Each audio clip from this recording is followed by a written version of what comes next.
అడుగుననే లేకపోతే అడవుల్లో ఉన్న సహజ వనరుల మీద ఇతర దేశాల ఆధిపత్యం ఇంపీరియలిస్టిక్ ఐడియాలజీ మీదనే వాళ్ళ చర్చ జరుగుతుంది. అలాంటప్పుడు ప్రభుత్వాలుగా మనం మరింత స్పష్టత ఇస్తే చాలా అందరికీ మంచిది. ఎందుకంటే మీరు అన్న అంశమే ఇప్పుడు రాకేష్ రెడ్డి గారిని అడుగుదాం.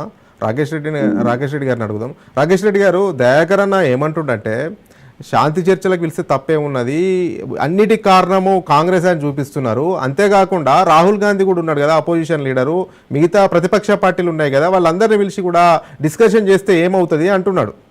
డిస్కషన్ చేస్తారండి. ఫస్ట్ వాళ్ళు ఏదైతే బహిరంగంగా ఫస్ట్ ఆయుధాలు బదలండి, ఒక పాయింట్ 1. రెండోది ఏంటంటే మీ ఐడియాలజీ అనేది ఇప్పుడు కరెక్ట్ కాదు. అమాయకులను చంపటము, ఏదైతే గ్రామీణ ప్రాంతాలలో ఉన్న వసతులు ఏదైతే వాళ్ళు ఇప్పటికే 100 సంవత్సరాలు వెనుకబడి ఉన్నారండి.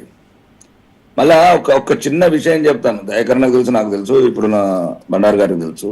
మొత్తం ఈ నక్సలిజం కారణం మేమండి, రాజకీయ నాయకులు. నిజాయితీ లేని, ఎటువంటి సమాజం మీద స్పృహ లేని, పేదవాడి మీద ప్రేమ లేని నాయకులను ఉన్నాం కాబట్టి పెరిగిందండి.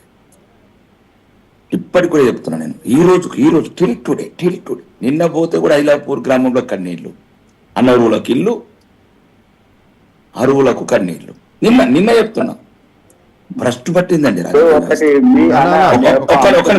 మాట్లాడింది అలా నేను ఏమట్లేదు, నిన్ను సమర్థించుకోకపోయి నేను రాజశేఖర రెడ్డి గారి గురించి చెప్పాలంటే ఇంకొక వెర్షన్ నేను ఐడియాలజికల్ గా తీసుకెళ్తాను. నేను ఏమంటున్నాను, రాజశేఖర రెడ్డి గారి చర్చల పిల్లలనే ఎన్కౌంటర్లు జరిగినాయని ఇప్పటికి ఉంది నక్సలైట్ వాళ్ళ అభిప్రాయం.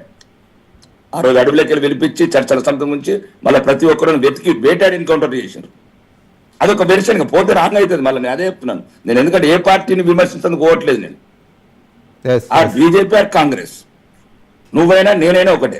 నేను అనేది ఏంటంటే, ఎప్పుడైతే అణిచివేత, ఎప్పుడైతే అభివృద్ధికి నోచుకొని ప్రజలు ఉంటారో, ఈ ఆవేదనలోకి వెళ్ళి పుట్టుకొచ్చిందే ఆవేశం. ఆ ఆవేశం ఈరోజు ఒక రూపం చెందుతుందన్నా. ఎన్నిసార్లు అనిపిస్తుందో నాకే, ఒక ఎమ్మెల్యేగా అనిపిస్తుంది నక్సలైట్లు ఉంటే ఎంత బాగుంటుందని.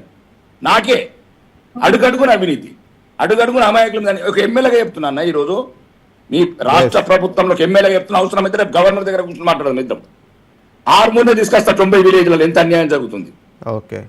నేను ఏమంటున్నా, నాకు రాజకీయాలు వద్దన్నా, ఉంటుంటా పోతా రాజకీయాలు. నేను ఎప్పుడు ఎందుకు చెప్తుంటే నక్సలిజం ఎందుకు వచ్చిందని మన వల్ల వచ్చింది అంటున్నా. ఏం చెప్పింది ప్రభుత్వం? ఇప్పుడు అంబేద్కర్ గారు రాసిన రాజ్యాంగం ప్రకారం ఉంటన్నా కొన్ని ఏదైతే న్యాయము, పేదవాడికి న్యాయం కావచ్చు, గ్రామీణ ప్రాంతాల మౌలిక నేను ఎన్నిసార్లు చెప్పినాను అసెంబ్లీలో కూడా.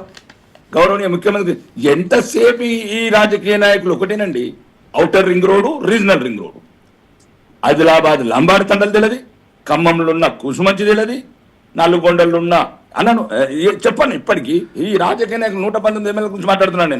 నేను మాట్లాడుతున్నా, ఎమ్మెల్యేగా మాట్లాడుతున్నా. ఇప్పటికి 10 సార్లు చెప్పిన, అధికారులు కూడా చెప్పిన, దయచేసి ఈ ఆలోచన విధాన్ని మార్చండి. ఎంతసేపు regional ring road, outer ring road, farm హౌజులు కట్టుకుందామా, ఇదే అయిపోతే మరి ఎట్లన్నా మిగతా తెలంగాణ ప్రాంతం మరి అంటే ఎక్కడ? నేను చెప్పేది నక్సలిజం ఎక్కడికి వస్తుంది, ఎందుకు వస్తుంది? వాడికి విద్య అన్న ఇప్పటికి అసెంబ్లీలో మాట్లాడినా 125 ఒక్క మాట చెప్తున్నాను. ఈ మాట నేను పార్టీలు పక్కన పెట్టండి, నాకు ఏదో ప్రభుత్వాన్ని విమర్శించాలని కాదు.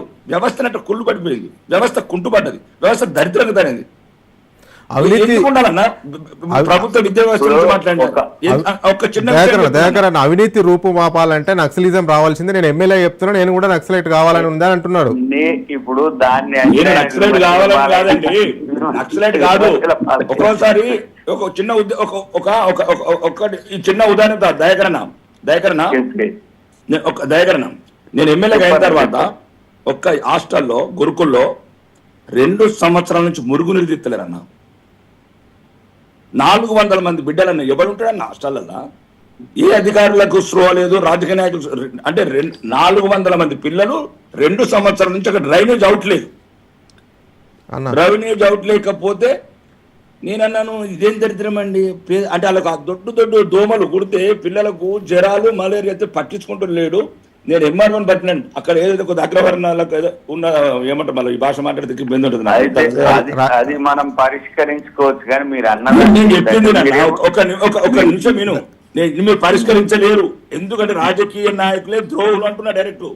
దీన్ని బహిరంగంగా నేను రైట్ ఉంటా. సమాధానం చెప్పండి. నక్సలిజం ఎందుకు పెరుగుతుంది? ఏ అభివృద్ధి లేకుండా పెరుగుతుంది. అయితే అన్ననేమో ఇప్పుడు రాకేష్ అన్ననేమో ఇప్పుడు సామాన్య నేను వ్యక్తిగా ఏమంటున్నానంటే మనం సరిగ్గా సామాన్య పరిపాలిస్తే నేను అనేది ఒక నిమిషం ఆగన్నా. నేనేం రేవంత్ రెడ్డి మిమ్మల్ని విమర్శించట్లేదు, రాహుల్ గాంధీని. నేను రాజకీయ వ్యవస్థను అంటున్నా, నీకేం బాధ? నేను కాంగ్రెస్ అనట్లేదు, కాంగ్రెస్ అనట్లేదు కదా. రాకేష్ అన్న ఒక్కసారి అద్దెకి దయాకరణ మాట్లాడండి. నువ్వు అన్నదాన్ని అన్న ఏ ప్రభుత్వ వ్యవస్థ పనిచేయదని చెప్తున్నా. నేను ఎందుకు చెప్తున్నా, ఒక చిన్న ఉదాహరణ అంటే 400 మంది పిల్లలు దోమలు తిన్నా. నేను ఎంఆర్ఓ బతిమలాడాను దయచేద్దాన్ని. సార్ ఎవరైతే బయట డ్రైనేజ్ రాణిస్తలేరో బతిమలాడండి సార్. పేద పిల్లలు ఉన్నారు, కానీ అవసరమైతే నష్టపరిహారం ఇద్దాం అంటే ఆ డ్రైనేజ్ పోతుంది పొలాలకు వెళ్ళి, వాడు పోనీయడు ఈనాడు. అక్కడ ఉన్న కొద్దిగా పెద్దవాళ్ళు ఉంటారు అంత అసోసియేషన్ లాగా, వాళ్ళని అడిగాను, అరే కొద్దిగా నచ్చ చెప్పండి నష్టపరిహారం తెప్పిస్తానంటే నీ అంటాడు అతను. ప్రభుత్వం చెప్తే ఈనాడు